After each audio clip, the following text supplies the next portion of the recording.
Welcome back to our channels, Warriors. We are still growing. Today, we have a special interview with a special guest. As you can see, we have Prisoners Awakening. What up, dude? What's up with it, my boy? What's cracking? Good, man. Thank you for having me on, man. I look forward to Definitely. it. Definitely, man. I've been watching your videos, man. I like it. You mentioned you did time in Centinela, so we'll dive right into it, man. We're gonna talk about your journey throughout this interview. So, where did you grow up at in California?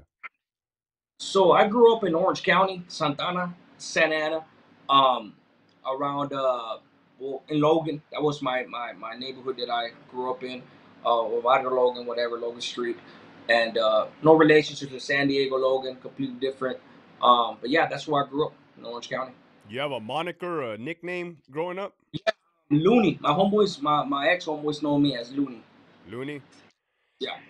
And what age did you get introduced to the gang life? Um, Shit, early on, bro. It was generational for me. My uncle was from the neighborhood. My brother, my pops was involved. Um, so I was exposed to it very early on, even before I started banging. But when I started getting involved with the neighborhood, technically was around 13. 13? Yeah, Was there some type of initiation for you to get in, put on? yeah. I mean, just like the usual, you get jumped in. So for me, it was like I said, man. I had family members from my neighborhood already. They had a good reputation, so it was kind of always expected of me to do so. But I still had to carve my own path, though. So even though it was expected of you and it was generational, as you put it, was there no other vision for you to do anything else, or that was the only vision? Did you ever Well, see other people doing other things? well, the only beacon of light, if you will, was my mom. She's the only one that was always telling me like, "Hey, go to school." Both my parents came over here illegally. My mom was a paisita. My dad spoke English because he even though he was messing around, he always had a job. You know, um, and he spoke English and everything. My mom's didn't, and so she was a little more conservative. She came to this country for the right reasons, trying to tell me to, like I said, do good in school and get ahead that way. Basically telling me all her sacrifices, how they came over here from El Salvador, um, so that we could have a better life. And for the most part, bro, like honestly, I didn't even want to be a gang member. I was scared of gang members. I said this on my channel once. I witnessed a murder when I was a little kid, um, and ever since then, I was a little kid. I was like 7, 8 years old, and I was scared of gang members. So I didn't want to be that. And then I had my mom telling me not to do that. She lost her son to it, meaning like to the gang, meaning like my older brother got into it, so she lost him in that sense. So she was trying to preserve me, and she wasn't able to do it. So yeah, man, I did have somebody in my life telling me not to do so, but the rest, it was kind of hard not to go with it when your role models are all gang members. As a kid, you're looking for acceptance, you're looking for a male role model, and when they're already messing around, bro. And obviously there was, not obviously, but in my case, there was a pivotal moment, an incident that happened in my life that led me to start gangbanging. Well, go ahead and elaborate on that if you want to. Okay, so with me, bro, like I said, man, I was a good kid for the most part. I got in trouble in school and things like that, but nothing gang related or anything like that. Just being a knucklehead kid. And my mom had me under her thumb, with love. Not because she was forcing me to, but because I wanted to make my mom proud, right? And I loved her, and she was a big influence in my life. So, but one day when I came back from elementary school, bro, the rival gangs to where my brother was from, all my family was from, they knew that I was part of that family. So, and they victimized me. And I don't say victimize in to make me seem like in a weak sense, but that's exactly what they did. They victimized a little kid. I was 11 years old, right before I turned 12, um, and I was coming from school, and this dude freaking seen me, and he knew that my family was from that hood, um, and he beat me up. He beat me up, and he hit me up. I said I didn't bang. He's like, nah, you're this and that, disrespecting the neighborhood that my family's from. And then he's like, if you're not now, you will be one day. So I might as well beat your ass right now. Damn. So he did that. Yeah, he did that. So I was like, all right, whatever. I went home and shit, beat up all that, and that's really what changed my life. That's when I made the decision. I wanted revenge. I hated these dudes, and that was pretty much what happened. That's a trip, dude, because right before you said that, I was going to ask you, was there any type of protection, protection that you were seeking from the gang? And that pretty much kind of answered that question. Yeah, I mean, and in this case, I joined it because I wanted my get backs. Okay. I knew that I couldn't. I know those dudes were from that neighborhood, and them fools were with the business. Well, those fools were no joke. I knew that if I'm gonna go at it with these dudes, I got my family and my home and my family's homeboys to back me up. So I got in it. They were expecting me to do it anyways, and I probably wouldn't have done it. But that's the moment, the pivotal moment in my life where it's just like, fuck it, okay, cool. You guys want to mess with me? Let's get this. You know. And how old did you say you were? 13? Uh, this was right before I turned 12. So it took a little bit. Obviously, I had to back up the neighborhood, things like that, before getting jumped in, things like that. And then by the age of 13, I was already full fledged into the neighborhood, and they accepted me because you know uh, my family members. But I still had to put in my work and do all that. Right. So, for the viewers out there, I want you guys to know that the human brain, the male brain, does not stop developing till the age of 26. So, here you got an individual, 12 years old, pretty much indoctrinated into this lifestyle by his life experiences, by his surroundings, by his family. And this is kind of how we see this play out over and over again. So, I'm glad we're shedding light on this. What in from your neighborhood, were there dudes in and out of the joint? Oh yeah, man. Every I had homeboys. My older homeboys were in and out of the joint, parolees, all of them. My younger ones were YA babies. They were all YA parole, things like that. And then I had dudes around my age. Actually, not around my age technically, because I grew up with the older generation. The dude closest to my age was maybe about 3 or 4 years older than me. So I grew up with the older generation anyway. Right. The old school in the '90s, and so I got laced up by dudes that were like deep into the politics of the game, things like that. So I had homeboys talking about getting out of Chino from parole violations, getting COP'd. Um, just I remember hearing the stories and not quite comprehending because I'm a little kid. I mean, I'm in my teens at this point, 14, 15. Now I've already been locked up at that point, but I don't understand the prison system. But I know that in my heart, unfortunately, it's a career type thing. I know that eventually I'm striving to go to prison and shine for the neighborhood. You know what I'm saying? Like, and be like them because those are my role models. YA babies and shit. I knew I had to traverse the whole juvenile hall system, YA, and then prison, and that's little by little. Before I understood it, I soaked it up as much as I could. Man, I've heard that over and over again from different individuals, and we'll even go into it, like you said. That's graduating. You're graduating to prison, and you strive for the shoe, then you strive for the bay, right? That's where you really made it. So we'll get there. Um, how many terms did you do in prison? I've only done one term. One term. What year did you get incarcerated? I got locked up in 2004 for that. 2004. That did you hit county jail or did you hit the prison at that year?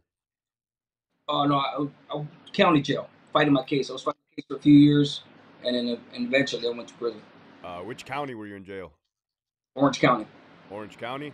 And how long did you do there before you hit the pen? About 2.5 years. God damn, man. How were those 2 years right there? They were nothing nice. I mean, for I mean, if you go to my content, I've told some of the county jail stories, the riots that I went through, and all that. Um, while I'm fighting my case, the worst part of the county jail was the food, bro. The food. I got sick and tired of being tired of that food. Obviously, the violence. We're already by that point in my life, man. I'm an adult, a young adult, obviously, but I'm already used to. I've been through so much shit in that by that point that um, I can't. It's not like I could go to court and I'm getting offered. deals. You know what I'm saying? I'm fighting life. You know what I'm saying, for shootings. And to me, it's just like I have no choice but to go to court every month and a half, every 2 months. Go, and they're not offering me nothing, and so I just gotta wait it out. So it wasn't a good experience, bro. Yeah. But yeah, Go ahead, dude. but politically, like I said, man, politically, the gang aspect of it was part of the plan. I had the keys to a few of the spots and the modules I was in. I was thriving in there. I was earning my stripes, so to speak. And I wasn't really worried about it, bro. Unfortunately, it's sad to say, I really wasn't worried about it. Even if I was already resigned to getting life, I was just going through the motions at this point. So I was just building up my reputation, so when I got to prison, I could keep building it there. Damn, dude. You mentioned your commitment offense. You mentioned a couple shootings. Was it more than one shooting that they kind of had you tied with, or was it just one incident? Yeah, they tried to get me for a murder and another shooting. By the grace of God, I beat the murder, um, and I got convicted for. Ultimately, the second charge was conspiracy to commit murder for the benefit of the gang. Wow. Um, Basically, gang banging. I went over there, looked for my enemies, got out the car, hit them up. My intention was to kill him. That's why it was conspiracy to commit murder. I shot him up 4 times. He survived, told on me, and then that's when I got locked up, and I was fighting. I eventually get convicted for attempted murder for the benefit of the gang. Well, this felon discharging a firearm caused a great bodily injury. Did they hit you with a gang enhancement? Yeah, Did they for the hit you benefit. with the right, right? What about the don't they give you an enhancement for using a weapon as well, a gun?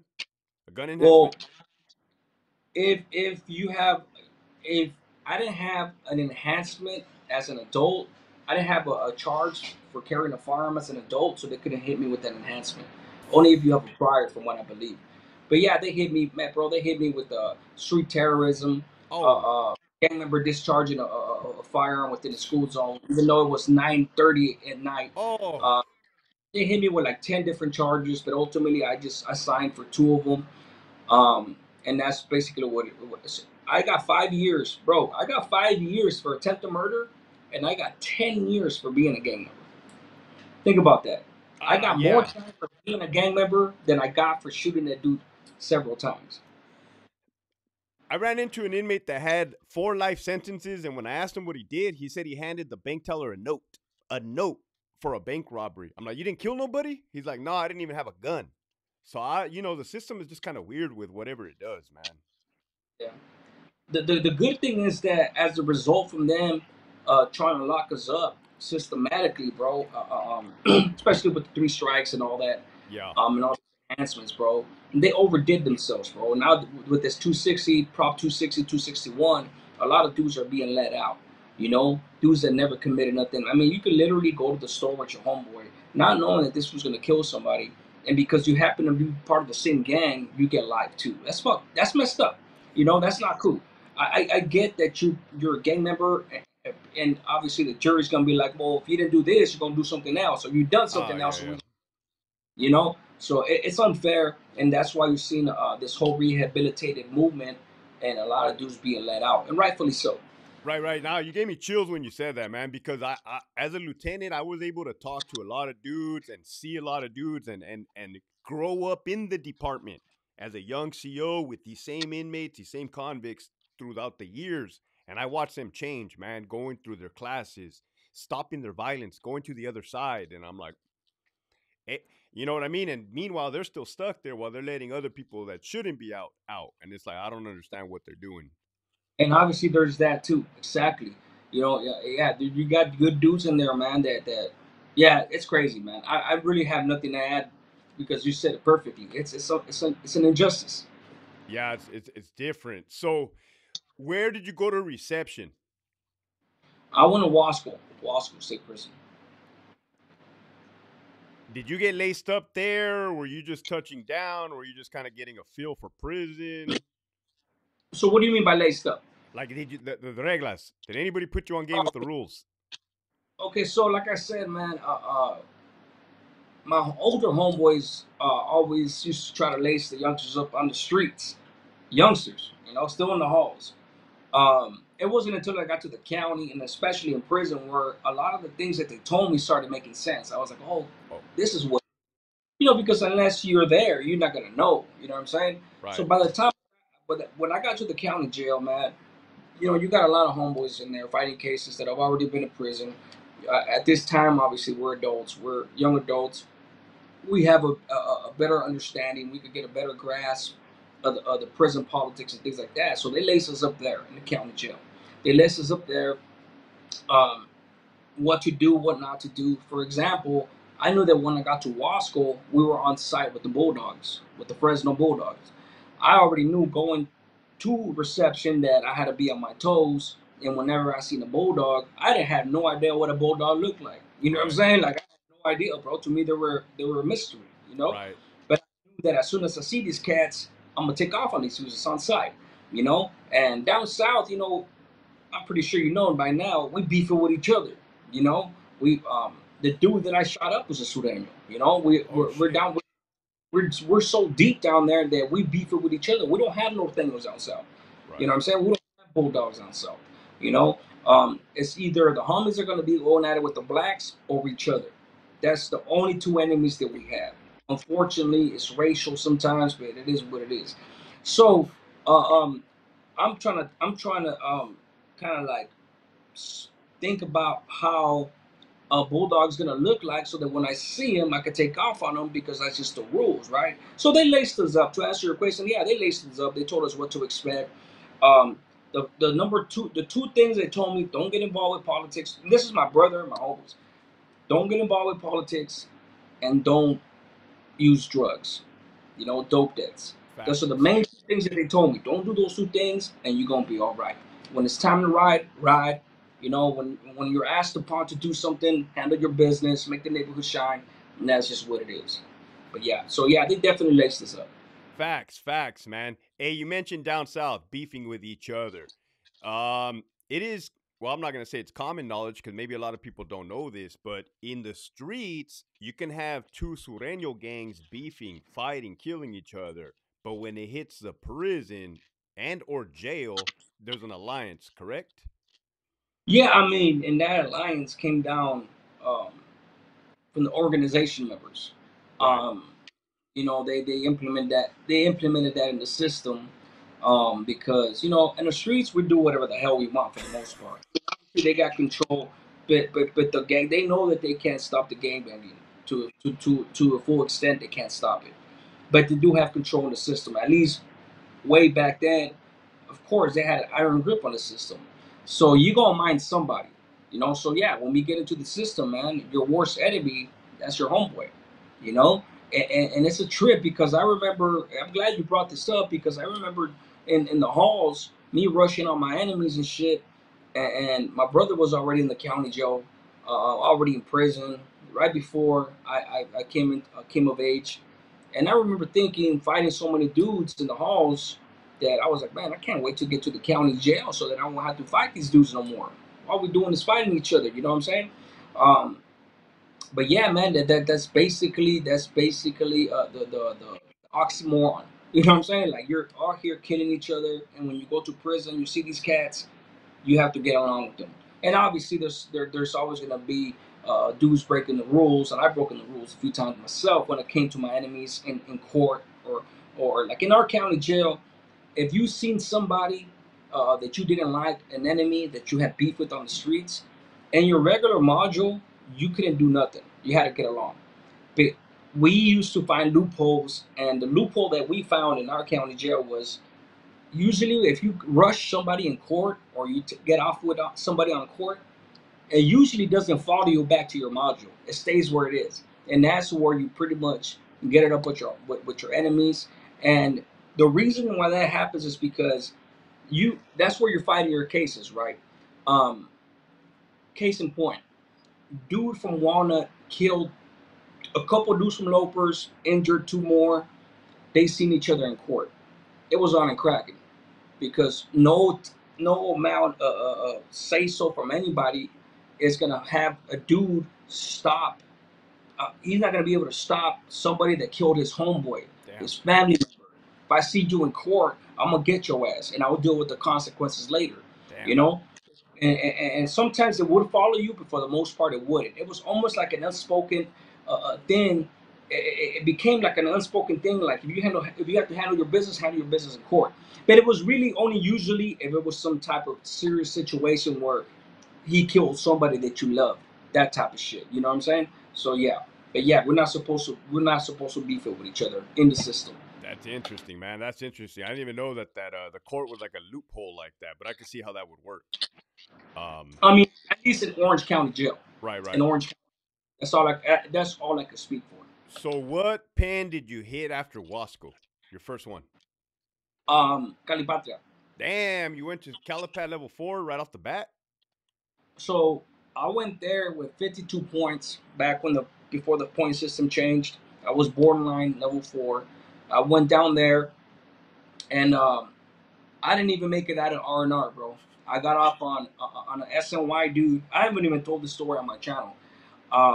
I got off on an SNY cat, and I got an adverse transfer from there to Centinela. So I was in Calipat maybe about 6 hours, about 6, 8 hours. Th- They put me in the hole, and then I got transferred to Centinela. So I would say that Centinela was my Okay, first C I yard. hear you. Now, No, back they then, sent me to A5. They sent me from the hole over there to A5 to A yard in Centinela, which is A5 was the hole at SEG, overflow. And then after that, eventually I went to C6, and then they kicked me out to C yard for my first mainline. right, right, right. So back then they didn't have cell phone, man. You by this time, what is it? 2006. Yeah, late 2006. Okay, that's the time that I came into the department as a brand new pescado CO, man. Um, did you have to bring any kites down from Wasco down south, No, I did not. or messages? Um, I mean, something simple as like, hey, better verbals. You know, like, hey, if you see my homeboy so and so, tell him I Okay, sent my. all right. No, nothing. Obviously, later on in my life, I did. You know, Yeah, um, but before I left Wasco, man, my first time in the hole in Wasco, when I went to Wasco, I went to D4, and D4 was pretty much like all the dudes that were waiting to go to level fours and up. The dudes with like 15 years and up, lifers, and my very first shoot tournament was with the Bulldogs there. So I ended up running into these cats. They cracked our door. I told the story on my channel. I ended up in D6 in the hole, and I stayed a little longer than I had to there, and then I went to where I just mentioned.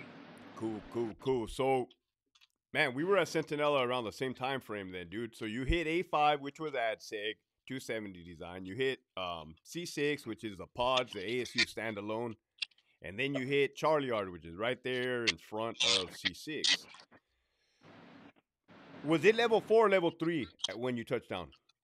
When I touched down, it was level 4, and then when I was there, they were shipping out all the level 4s, and 4 and 5 block was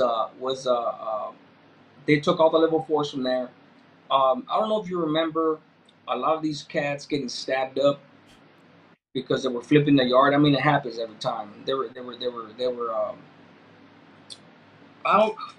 What month was it? It was deep into 2007, from what I believe, almost to 2008. They started flipping the yard um, from a level 4 to a level 3. Um, they shot me from 5 block to 3 block, the side of the fence, and then I actually did a few hollies there, a few missions there with the level 3s. I went on this side of the fence. You know how sometimes the CO by between 3 and 4 block, that fence that opens up Right. to go in. I snuck through there, did some shit I wasn't supposed to do, and things like that. But yeah, it was left for so it was by the time I left, 3 block through 1 was 4, and I don't think they ever ended up flipping it because I ended up leaving after that. But I went to C6 again. I did a highlight right there, 4 and 5 block. I snuck to the other side, and we removed this dude. His last name was Davila. I don't know if you remember that dude's name. That was one of my first missions. with homeboys. We removed them right there by the Misters area, on the 4 and 5 side. With You you know, guys, you have weapons? no, there was no weapons. It was Uh, level 3. They just needed some shooters. I didn't have life, so I told the homie in the block. Obviously, on the 4 yards and dudes, we blast, But I had told the homeboy like, look, I don't got life. If these level 3 dudes need something to be done, regular battery type shit, I got you. So that's when they used me to do that, and then I went to C6, and then I got kicked back out to C yard, pending transfer to SAT-F. okay, yeah. So yeah, you're right. Building 4 and 5 were level 3, and the gym where I was posted up was level 3 as well.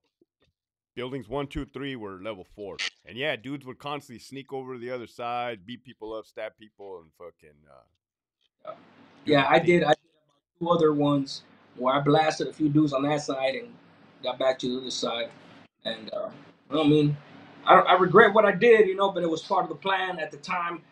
That's what I believed in, and I ain't catch no shoot turns for that. I ended up catching shoot turns for pegadas later down in my term, but yeah. Was there any racial tension at that time in Centinela? Nothing. So on C Yard, not really, bro. I'm pretty sure you're familiar with D Yard at the time. D Yard always had incidents going on with the blacks and the homies, bro. I've always remembered that D Yard was always. I know it kicked off with the blacks a few times over there, and then since C Yard was a level 4, we kind of kept it. The homies kind of kept it. The mesa kind of kept it like more like, hey, that's level 3 shit. Right, That's right, right. spur. So as far as shit that did happen, if it happened, it was for the moment for the most part. But it was Facts. nothing continual, and it was more respect on the level 4, bro. Facts, dude. I'll fucking vouch for that, man. I prefer to work there all day long, man. Yeah, Um, level 3 is a little more out of control. correct, correct. 100% fact. So after you leave Centinela, where'd you say you touched down? Kern Valley? No. I went to New Corcoran, SAT-F. Oof, God, man, you just hitting all these fucking big prisons. How long were you there for? I was there from 2008 to 2012, bro. Did you do any All pegada? 8, all 9, all 10, all 11, almost 5 years. Did you have level 4 points at that time? Oh yeah, I mean I had to, Right, But right. yeah, 180 on C yard. I went to when I got to Centinela, Calabash Centinela, I had 52 points. And by the time I got to SAT-F, I had about 60 something, about 61, 62. I caught like 8 or 10 from that with a battery. And then that was that, yeah. Did you have to do any pegadas or go on any missions there at New Corcoran?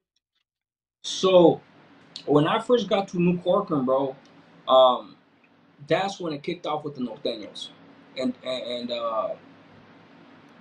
after 2008, early to 2009, on Father's Day, we kicked it off with the Northerners, you know, and obviously my lingo. I've had dudes hit me up in the comments. It's like, I thought you said you just barely got there. I don't have the same type of understanding of time that other Right, people right. do. When I say I barely got there, it could be a year. Was Right, right. fresh. You know what I'm saying? So Yeah. yeah, it ended up kicking. We were supposed to kick it off on a Wednesday. Wednesday came, Thursday came, Friday came. We didn't kick it off. Saturday came. I was A2B. I couldn't get out of my cell. I was supposed to be one of the shooters with along with the homie from Southgate. And when I wasn't able to sneak out because I was A2B, see on the 180, I don't know if you're familiar, but over there they control the doors. The doors are controlled, and obviously the tower obviously still have the pictures of every cell there, so they know who's sneaking out, who's A2B, who's not. And at the time, the CO, his name was Hunt, a white boy. Um, and I told the homie from Southside Fontana, like, hey, I have this assignment. I'm gonna try to sneak out. He's like, no. We can't bring no heat before this shit kicks off. So he's like, go ahead and lace up your celly. Lace your celly up. He has your duty now. I was like, damn, okay. And I wasn't able to tell my celly. I told this story on my channel. It was Father's Day Massacre, the New Corcoran riot. Father's Day Massacre. That's what I called it because that's what they dubbed it, the Father's Day Massacre. Um, so my celly ended up leaving on that. So I was sitting there in a cell um, as the homies kicked it off in the day room, and they were stabbing the head of the northern cats. No disrespect to them. And I proceeded to be on a lockdown for years after that. And then I eventually went to, I dropped points because of the lockdowns and all that shit. And I went down to Pleasant Valley. So, yeah, man, that's one thing I like about your channel. You know, you keep it very respectful. That's something that I catch, and I always catch, especially when you're speaking about other organizations and stuff, man. I respect that in itself. That's, yeah, I mean, and it's crazy because dudes that don't know, they don't know. You know what I'm Correct, saying? correct. We have respect. Prison could be a different animal, but on the level fours, bro, it's just like something that um, it's just embedded in you. You know what I'm saying? Facts. We already know that it's gonna when it kicks off, it kicks off. You know what I'm saying? It's nothing personal. It's just business. We all understand that. You know, the powers that be are pulling the strings, and you know it's crazy because I have a lot of respect for those things, bro, because they always were respectful, and they understood that if something needed to kick off, it wasn't us making the call. It wasn't nothing personal. You know what I'm saying? Right. And I know there's a lot of beef up north with upstate Sureños and things like that. Yeah. Hate these cats and dudes on the streets and never been nowhere. Like, oh, how can you have respect for this fucking Buster? This like they don't know disrespect. I just say like I'm giving an example by Right, right, using that right. word. But to me, it's just like I never met an Norteño before I went to New Corcoran. And when I got there, these cats were on par. You never know, they were in the business, they were respectful. So I never really had that animosity towards them. You know, the ones that I did have animosity towards was the Bulldogs, and that's because, you know, and that's not to disrespect them either. Right, You know what I'm saying? right, Because well, it's water under the bridge. right. Dudes were on a different level. They were disrespectful, disrespecting families behind the door, and all that stuff. You know, that's why I had that animosity with them, towards them back then. You know, but no thing was no man. Anybody that underestimates these cats, especially on a level four, they mess around and find out the truth. You know? Yeah. Facts. Man, we talked about you growing up in a gang, hitting jail. You said you weren't even tripping when they threw the book at you, literally threw the book at you. What was your mindset in this time frame? Um. So, like I said, I was in a few positions of power at the time. So my mind frame was making sure the dudes were on point, making sure I put in a lot of work in the county, which I regret now, disciplining dudes, messing dudes up, for breaking rules, messing them up in the back. Uh, and then when I say in the back, I mean like the toilets. We used to fuck up a lot of dudes, man. Excuse my language, but I said that on purpose just to emphasize the point. Right, right. There was blood and teeth by the toilets. That was the blind spot. There were no cameras there. And anybody that needed to get done, that broke the rules and needed to get touched up or disciplined, that was what I was focused on. It was still part of my career. I was moving forward, and I wasn't. It's crazy. It's sad to say, bro. I really wasn't. I wasn't worried about it. I Damn, was just going through the motions, like I said. I was going through the motions. I was a youngster still. On the streets, I was a gunner, a real gunner. I right, was right. putting in work. You know, I was putting in work, doing my thing. I love my neighborhood. My neighborhood always came first. Every single time I got out of the halls, bro, straight to the neighborhood, straight to the hood. I used to go on the run the first day. I think I had about 4 POs throughout my juvenile years. I didn't meet one of them. You know, I didn't report to any of them, Right. and the only time I had any type of authority in my face was when I got locked up. You know, but Damn. yes, it was part of the plan, like I said. You know, and I was proud of it. So you mentioned authority, right? And then we haven't even talked about this yet. At the time, what did you think of the correctional officers, man? The staff. You see them there. They're supposed to be enforcing the rules. Did you come across any disrespectful ones? Did you think some were overdoing it? Did you know it was just a job to some of them? So I'm glad you asked this question because um, I kind of figured at a certain point we needed to talk about this. You know, Yeah. because it's kind of like the elephant in the room to some people, and I say that in a good way, not in a Right. bad way, in a respectful way.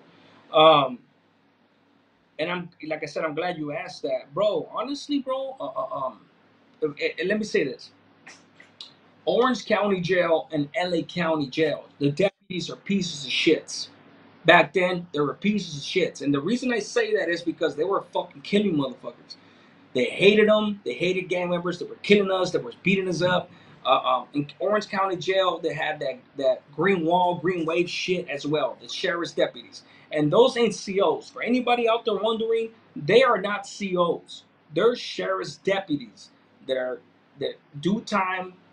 They have to do county time, work in the county before they become patrol or vice versa, whatever the case is.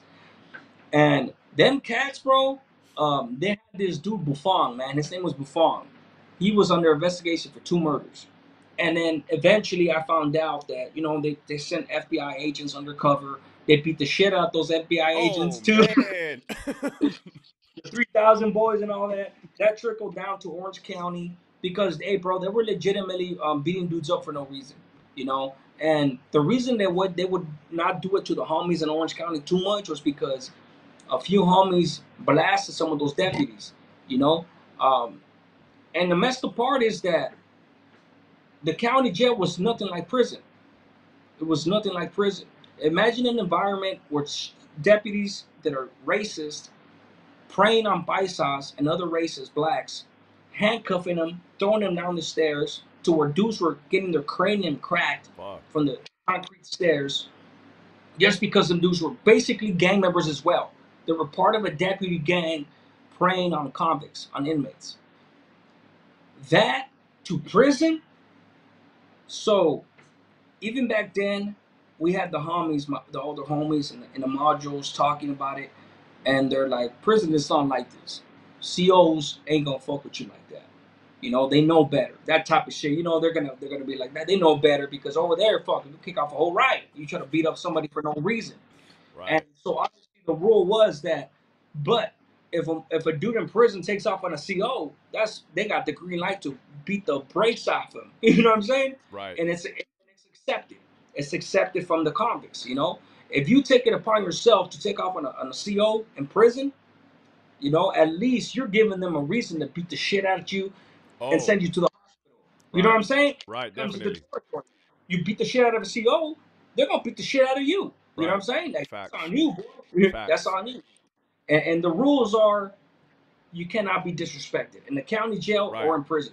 You cannot let a CO disrespect you. But like I said, the difference between the county jail and the prison system is that the COs in prison, they don't ever disrespect you for the most part Right. Right. unless there's some reason, right? You got your rogue COs. Like I was in Kern Valley, bro. There was this Ortiz was his name on AR in Kern Valley, on the active side. This dude was doing the most. Obviously, dudes got the job. You the super cops, the ones that can't make IGI, but they wish they were IGI, Yeah. hitting cell. Right. He was one of them cats. He thought he was IGI without the Right. black patch, you Gotcha. know. And he was hitting cells, chatting dudes up, and everything. And eventually, he got his ass whooped by somebody that actually was made as an organization member, and I was there Okay. with the cat, you know. But unless there's those type of dudes that really bring it upon themselves, for the most part, this is my experience, and from what the homies told me in the county. When you get to prison, bro, COs are respectful. They don't fuck with you. They're not gonna put hands on you unless you put hands on them, and that's just what it is. Obviously, they're on one side, you're on the other side. You know what I'm saying? In my experience, I never had an issue with any CO, bro. I never had an issue with any CO. Before, as a kid, I used to remember thinking like, "Fuck that! I ain't gonna talk to a cop, a Right. CO, none of that." And then when I got to prison, the homies was like, "Hey, no, it's okay to have a rapport with the COs. They live with us and we live with them. You know what I'm saying? Especially the regulars in the block, Right. especially the regulars in the block. The regulars are the ones that you have to have the rapport with. I mean, obviously, you got to do your job, and we're gonna do what we're gonna do. You know what I'm saying? And, Yep. and unless it comes down to you guys doing your job and we understand. You know what I'm saying? We do a Cool. holly on the yard. We remove somebody. You guys got to do your job. You know what I'm Right. saying? I've always had respect for the dudes that didn't try to be super cops. They went there. They collected their check. And it's crazy because a lot of the sergeants and lieutenants they got there. From my experience, they got there by obviously quinzones, write-ups, all kinds of shit. But by the time they got to being lieutenants and sergeant of that, I ran into a few of them that were regular COs and became sergeants and up, right? By the time I ran into them again, they were cool as fuck. They Right. were writing books up. They were doing nothing. It's almost like it was a career. In my opinion, it was a career thing. They were just trying to get up there. You know what I'm saying? Doing their thing, and after that, they're cool. They're the ones you could talk to. You know what I'm saying? Like, hey, what's going on, man? Talk to me. You know, you have that Yeah. rapport, and they'll work with you, and we'll work with them, and that was what it was. I mean, obviously, there's a line you can't cross as far Right. as Right. tenant. Talking about Definitely. that, you know, because it's two sides of the thing. It's always a Correct. cat and mouse game, you know. But it really is just on the case by case basis, depending on what CO is what CO. But for the most part, bro, I had a good experience with them. They were always respectful. Unless you made them do their job, bro, they Right. weren't trying to do their job. You know what I'm saying? Like they were there just to press a button and get you off somebody that you were trying to kill. You know what I'm saying? Facts. The only thing I was scared of was the Mini 14. You know what I'm saying? That's the only thing that I was ever scared of. So every tower, bro, and this is just me. Every tower, I was always respectful to all COs, bro, but especially the towers. I used to always be like, man, how you doing, man? Have a good one, you know, because I know, and bro, it's crazy because Yeah.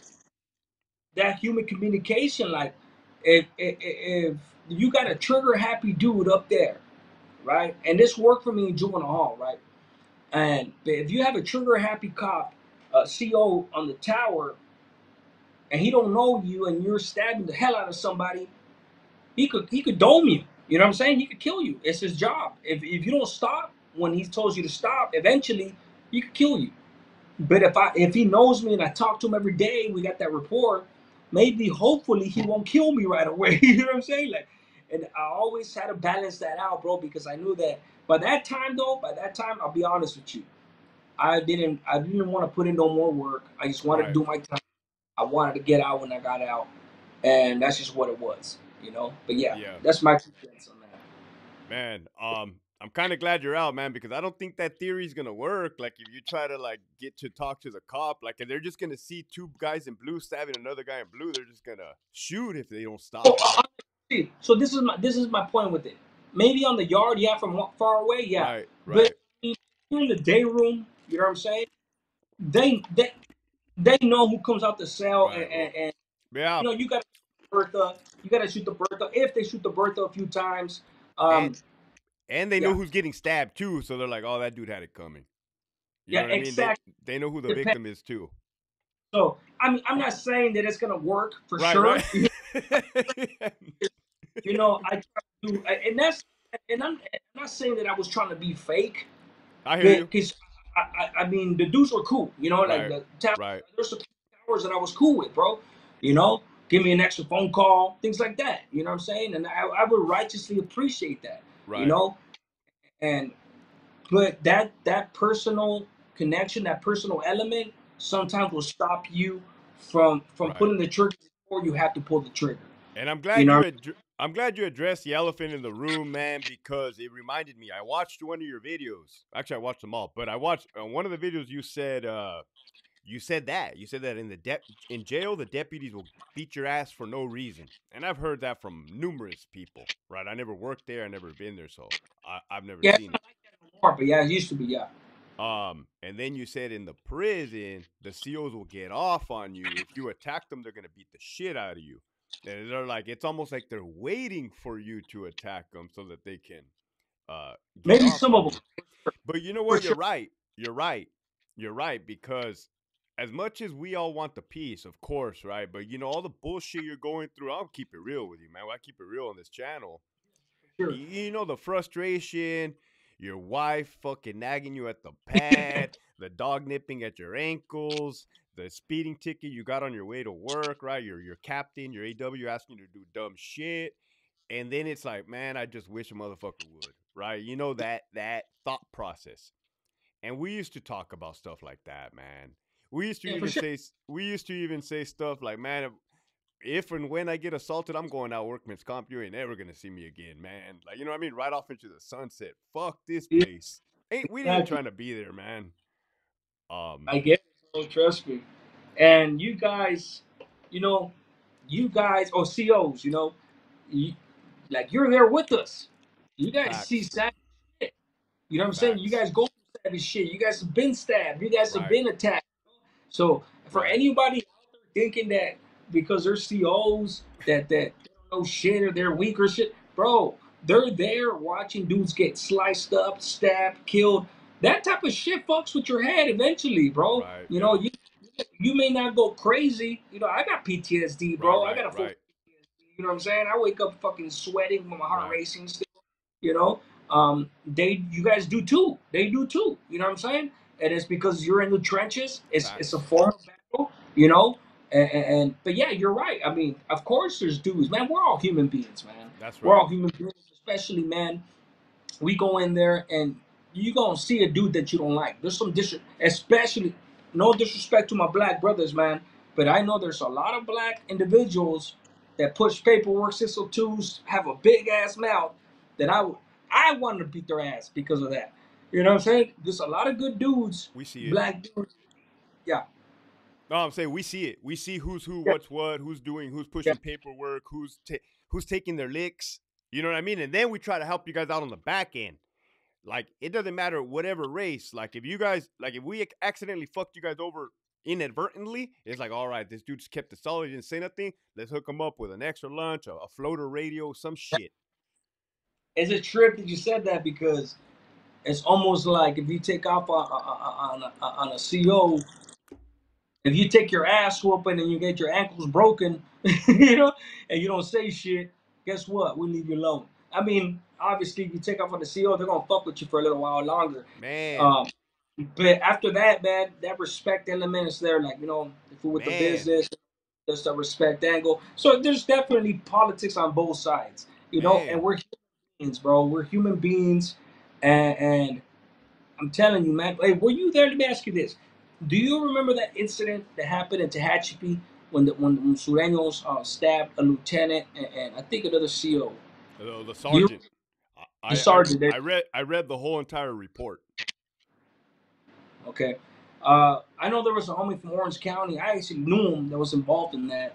Um, but I remember thinking that my celly had actually came. My celly New Corcoran had came from Tehachapi under that incident, and I remember thinking like, damn. They do them cats, man. You gonna blast the CO like they're gonna fuck your up, bro. You're lucky if you don't lose your life. You know, Yeah, I saw those pieces were no joke, dude. I mean, it was steel fucking. Yeah, they went for it. yeah, I haven't even told that story on my channel yet or nothing. I try to tell the stories that really have a lesson behind it. I mean, obviously that one has a lesson behind it too. Anything can have a lesson behind it, Right, regardless.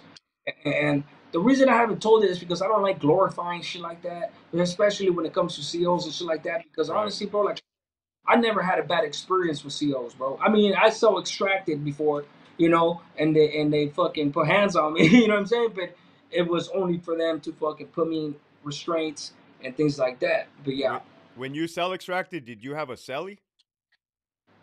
oh yeah, Was it a mass cell extraction or it was just you and the just that cell? it was maybe about it was our whole pod the cell What extracted you in remember the Pleasant Valley. do you remember the reasoning behind it or why you guys were boarded up? They they kept messing with our 602s, our mail, and then the homies were trying to 602 the fact that we were trying to get TVs in the hole, you know. But eventually, it's because they put hands on the homie in AdSeg in Pleasant Valley, So we so extracted because of that, and yeah, we got our ass whooped. And then after that, do you guys view it as hey that's water under the bridge or does it ever continue? Um, What do you mean, like, personally, or like? well, the reason I'm saying is because that the reason we extract inmates that are boarded up is for security reasons, No, of right? course, yeah. You got to be able to see inside and or transport you to another location.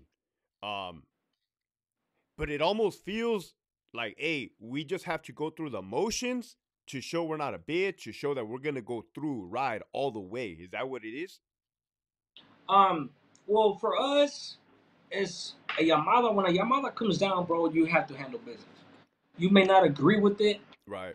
so course. I mean, shit. If you don't do what you're supposed to do, that's gonna be on the yard, your ass on the yard getting removed. You know what I'm Fuck. saying? Don't like yeah, don't get it messed up. Anybody out there listening, don't get it twisted, man. There's a lot of homies, regardless of what faction you may be, that mostly the Sureños, maybe and the Norteños, because they have the same type of structure. We may not always agree with the Yamada coming down, but we're part of a faction is either we do it or it's our ass. You know what I'm saying? Um, 8, 9 years into my term, I believed in it. After that, once you don't believe in it, see, I call my channel the reason I call my channel what it's called is because I had an awakening. I woke up at a certain point, bro. When prison became prison to me was when I no longer believed in the cause. And when you no longer believe in the cause, it's like going into battle. If you go into battle and you believe in the king, you know what I'm saying? If you been if Napoleon is your king, you go into battle, you're willing to die for that dude. But once you don't believe in your king, bro, and you have to go through the motions because if you mutiny or anything like that, the consequences are death, right? Or there's gonna be reprisals no matter what. You have to do what you have to do just for self-preservation. Right. But a lot of dudes don't agree with a lot of the calls. But we Right. have to handle business because you have to handle business. That's just what it is, you know. And there's a lot of times like I know that the shit that we did, uh, when they told me to take off on the norteños or blast the norteños, it was nothing personal, you know. I really didn't have that animosity in my heart. I didn't hate him like that, but I believed in getting stripes. I believed in this in the cause, so I was gonna handle business. But you can only take so much of that before you start realizing, like, man, bro, like, what am I doing? You know, I'm doing somebody else's dirty work, especially cats that are in the shoe warehouse forever at the time. You know what I'm saying? That's when you start realizing, like, this dude's in the hole somewhere, dictating my life. And How if I old no were longer you? believe, hmm? Oh, Spencer, go ahead. No, I'm saying if you no longer believe in that, that it's a whole different feeling, bro. That's where you start rebelling. But go ahead. How old were you when you had that awakening? Shit. How old was I? Man. Somewhere in my early 30s, bro. Somewhere in my early 30s. What Yeah. if I told you that as a lieutenant, man, I sat across a desk, my desk in my office, from numerous inmates that were 50 years old, 60 years old, that did not have their awakening till they were 65 years old, man. Over and over and over again, the same thing you just said. Yeah, it's a trip. And I look at Um, them and I look at them, I'm like, man, you know, you're old, you're up there in age, but your life ain't over, but damn, your good portion of your fucking life was just that. and in many senses, I'm glad I started early because I did almost 21 years combined, from the halls to prison, and almost 20. That's half my life, bro. You know what I'm saying? Like that's literally half my life. And I'm glad that what liberated me, everybody has a different story. Everybody has a different reason for being liberated, having an awakening. Knowledge liberated me. Philosophy, history, military history specifically, politics shit, geopolitics. Um, Obviously, having a daughter. Everything worked in conjunction. Everything worked for me to educate myself and having a different a standard and a different type of loyalty in my heart. Meaning, like, if I'm gonna follow somebody, I want to follow somebody that's worthy of my type of intellect, my type of loyalty. You know what I'm saying? Yeah. And when I have somebody, no disrespect to the organizations or anything like that, but a lot of No, them cats, we do, not only we'll probably we'll probably skip on that part right there. yeah, yeah, yeah, but, but for me to believe in somebody like that, knowing that Right. I have surpassed him intellectually and morally and as a man, um, because we were doing all the dirty work. You know what I'm saying? Oh, Like I'm obviously, sure. we were the ones doing the dirty work and doing all that. And so to me, that's what woke me up. I'm like, you know what, you ain't better than me. You know what I'm saying? So whenever I get the chance, I'm gone. You know, and that's what I did. Man, you mentioned your daughter, and respectfully, maybe I have my daughter too. She changed my whole life, bro. She changed my whole perspective, and she's gonna be 5 years old, and that's when I started saying, even on green side, like, this ain't it, man. This ain't it. Doing the exactly what you just said, doing the bidding of the higher ups, and but on our side, like, hey, these motherfuckers never did nothing, never been nowhere, and I know because I know these fools like captains, Yeah, AWs, and here they are trying to impose their will on me just because they got the rank and shit. I'm like, nah, I'm fucking cool on that. exactly. There's always the same correlations, bro. No matter what type of faction you belong to, Yeah, it's always the same correlation, same hierarchy, same chain of command, and yeah. it's a trip. It's a trip. Yeah, man. My daughter, she's an adult, bro. You know, Oh, she's an adult. You know, so I know earlier we spoke, and yeah. those are the kids that I live with right now. Mm-hmm. My daughter's about 19, living in a different state, but she's the one that I left. You know, when I got locked up. You know, but yeah, for anybody out there, another thing I did want to mention. Today is my 4 year anniversary. I've been out 4 years today. July 30th, 2019, I paroled from Kern Valley State Prison. And it's before this, man. When I started doing time, I had never been out more than a month. You know, like on my last hiatus, meaning like my last run, Right, that was my longest one. It was 8 months. Before that, it was 1 week, 2 days. I got busted in the same day one time. You know, but when I was on the run for this case, the U.S. Marshals were looking for me for 7, 8 months, you know, and that was the longest I'd ever been out, right? And by the grace of God, man, I went through like 2 or 3 car pursuits, foot pursuits with the gang units, all that. Now I've been out 4 years, something that I would have never imagined in my whole life. But it's easy. It's not hard for me. Like I don't keep count. It happens to be my 4 year anniversary, but a lot of the days I don't even think about it because I'm not keeping count in a sense where I'm keeping count because I might go back or anything like that. Hell no. I know I'm not going back. You know, because I changed my life. I did so many things, and if I believe in something, I'm the type of person that if I believe in something, I'm going full blast. If right. I don't believe, I'm not. You know, and what I believe in now is family, being a man, working, making my money, and respecting people. You know, on a completely different level. You know, and that's just what it is. That's what's up, man. I could definitely tell by your character, by your candor, the way you carry yourself, the way you speak, man, intellectually. And congratulations on your 4 years of being out, man. That's what's up. And that is just, that's why I do these videos. That's why I speak the truth. That's why I interview dudes like you. It's just like, hey, this is what really is happening in California, right? There's good, there's bad, there's ugly, and here it all is.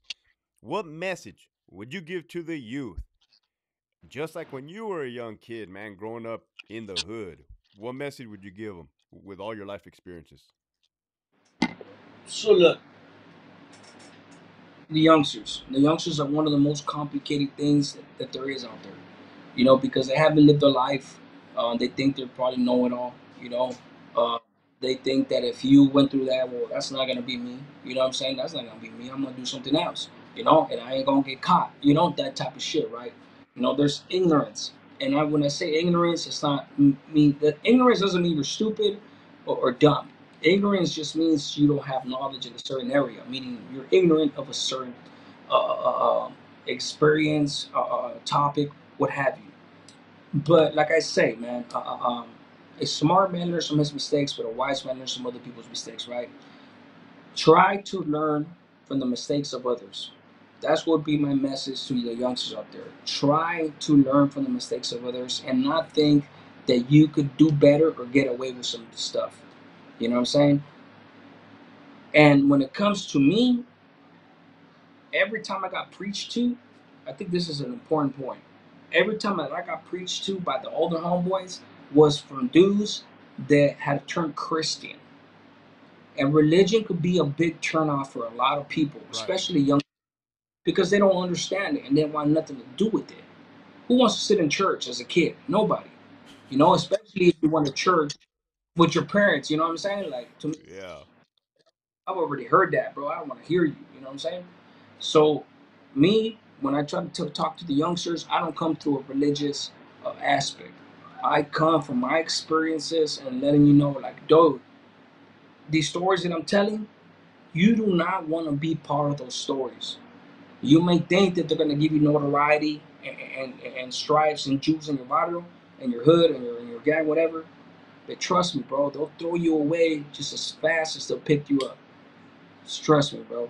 You don't have to be bitter about it. You don't have to hate these dudes or nothing like that. Facts. Just finish your education. Man, I wish I would have finished school. You know, I am freaking I come a dime a dozen when it comes to saying that type of shit. You know, because by the time you reach 25, 30, that's when you're supposed to have a career. And when you're at that age and you're struggling, then you wish to go back and actually go to college and have a career. You know, so that's basically the thing, man. Try to learn from other people's mistakes before you learn from your own. Hell yeah, dude. That's what's up, man. Hey, I appreciated this interview, dude. Your honesty, your transparency, your respect, man. Like I said, dude, you're grinding. You're a role model to those that have been through it and are on the other side now, man. Appreciate that, brother. Yeah. So thank you for having me. Or thank you for coming on the show. I'm gonna close it out now, man, and stay on the line. There you Sure. guys have it, Warriors. Fuck, another banger. Banger after banger, man. You hear nothing but the truth over here. What's really happening in California, California Department of Corrections, the way it is. Keep pushing forward.